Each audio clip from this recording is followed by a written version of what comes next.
Hello everyone and welcome to Doon Officers academy.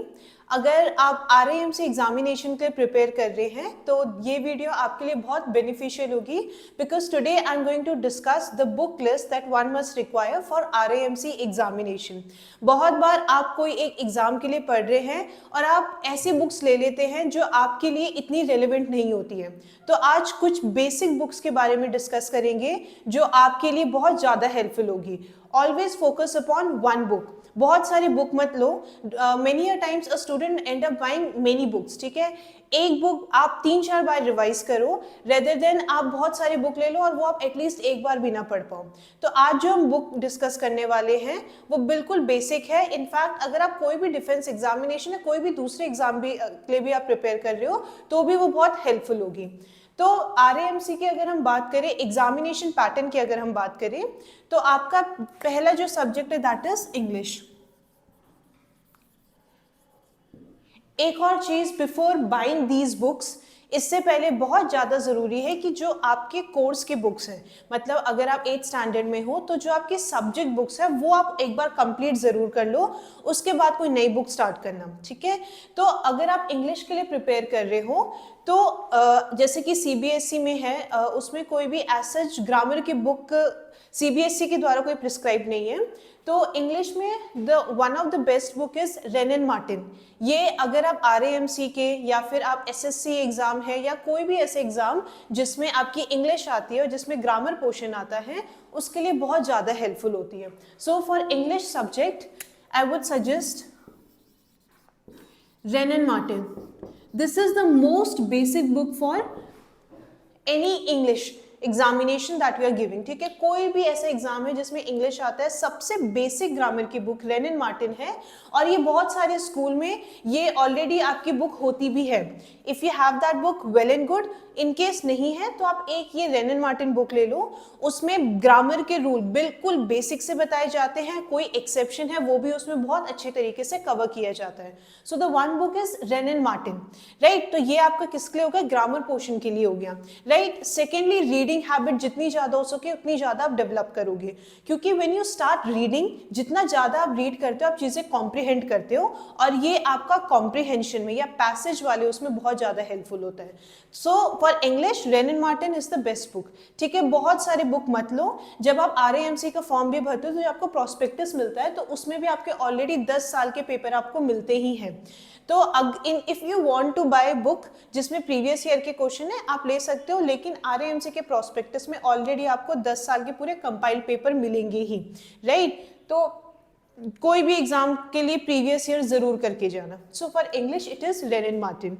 दूसरा, maths के लिए, मैथ्स में बहुत ज़्यादा इंपॉर्टेंट है कि आपके कॉन्सेप्ट अच्छे डेवलप हों, राइट। बहुत बार ऐसे बच्चे कहते हैं कि भाई इसकी तो कोई शॉर्ट ट्रिक होती है, कर लेते हैं। शॉर्ट ट्रिक आप कब इस्तेमाल कर सकते हो? जब आपके बेसिक सही हो, या फिर कोई आपके शॉर्ट ट्रिक तब अप्लाई होते हैं या तो डायरेक्टली उस पर क्वेश्चन आ गया, कई बार अगर क्वेश्चन घुमा फिरा देता है। सी, मैथ्स एक ऐसा सब्जेक्ट, मैथ्स सबको आती है, प्लस माइनस करना, डिवाइड करना, रेशियो निकालना, ये ऐसी चीज़ है जो बच्चों को आती है। आपको सबसे ज़्यादा दिक्कत आती है लैंग्वेज समझना मैथ्स में, कि आपका क्वेश्चन क्या बोल रहा है, उसकी लैंग्वेज क्या है वो समझना ज़रूरी है। उसके लिए आपके कॉन्सेप्ट डेवलप होना ज़रूरी है। तो एक जो आपकी स्कूल में तो एक आपकी बुक होगी ही, वो आप ज़रूर सॉल्व करें। अगर उसके अलावा आपकी RD शर्मा आती है, RD शर्मा बुक आप कर सकते हो। ठीक है, तो RD शर्मा बुक आप मैथ्स के लिए इस्तेमाल कर सकते हो और प्रीवियस ईयर भी जरूर करके जाना। Alright, so for maths RD Sharma book की क्या है, इनफ है। अब आ जाता है आपका GK सब्जेक्ट। ठीक है, GK के लिए अगर इनफैक्ट ये जो ल्यूसेंट की एक बुक आती है पूरी उसमें कंपाइल्ड GK होती है। जो आपका GK है उसमें क्या है, आपका जो ल्यूसेंट की बुक है, ल्यूसेंट पब्लिकेशन की बुक है, बिकॉज अगर आप 8th स्टैंडर्ड में अगर RAMC का पेपर दे रहे हो तो आपसे बहुत ज़्यादा जीके एक्सपेक्ट नहीं की जाती है, और मोस्टली जो आपका जीके आता है वो आपका क्या आता है, स्टैटिक जीके आता है। स्टैटिक जीके मतलब जो आपका चेंज नहीं होता है टाइम के साथ। जैसे कि फॉर एग्जांपल अगर मैं बोलती हूँ कि अर्जेंटीना एक जगह है, ठीक है, आपके, तो वो अगर आपके क्या है साउथ अमेरिका कॉन्टिनेंट में है तो 10 साल बाद भी वो वहीं पे रहेगी, राइट। तो ये स्टैटिक चीज़ है जो टाइम के साथ बदल नहीं रही है। तो जीके के लिए ल्यूसेंट में स्पेशली जो आपके लास्ट वाले जो पेजेस है ल्यूसेंट में ना, उसमें वन लाइनर बहुत सारे हैं कि अगर मान लो जैसे यूनाइटेड नेशन की बात करें तो उसका आपका UNDP है, तो उसका आपका हेडक्वार्टर कहाँ पे है, या फिर अगर मैं बोलती हूँ कि हेग की बात करूँ मैं, सॉरी अगर मैं कोर्ट की बात करूँ, राइट, इंटरनेशनल कोर्ट की बात करूँ तो वो कहाँ पे है, आपका नीदरलैंड पे है।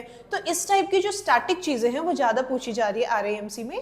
तो जीके के लिए ल्यूसेंट आप कर सकते हो, बहुत ज़्यादा डीप में पढ़ने की ज़रूरत नहीं है, पर आप थोड़ा थोड़ा हर रोज भी देखते जाओगे तो बहुत आसानी से कवर कर सकते हो, राइट।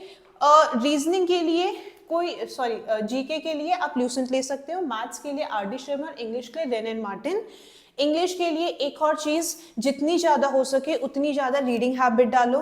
न्यूज़पेपर पढ़ते हो आप, well and good, story books भी आप पढ़ते हो, लेकिन स्टोरी बुक्स वैसी स्टोरी बुक पढ़ना जो आपकी बहुत कुछ ऐसे क्लासिक नॉवेल्स होती है, पुरानी जो आपकी नॉवल होती है, तो उसकी जो इंग्लिश होती है, राइट, बिकॉज टाइम के साथ इंग्लिश चेंज हो रही है, ऑब्वियसली हो रही है, कुछ आपके रूल्स भी हैं जो चेंज हो रहे हैं। तो जो आपकी क्लासिक नॉवेल्स होती हैं और आपकी एज ग्रुप के अकॉर्डिंग आप वो ले सकते हो, राइट। कितनी आप, क्योंकि जितना रीड करोगे उतनी जल्दी जल्दी आप चीज़ें समझने लगते हो, राइट, और आपका थॉट प्रोसेस भी वैसी बनता जाता है। जो सबसे बड़ी चीज़ mistake that we do, we tend to speak in English, पर हम जो सोच रहे हैं वो हमारी जो नेटिव लैंग्वेज है, जो रीजनल लैंग्वेज है, जिसमें हम बोलचाल की जो भाषा है उसमें हम सोचते हैं, फिर उसको कन्वर्ट करते हैं।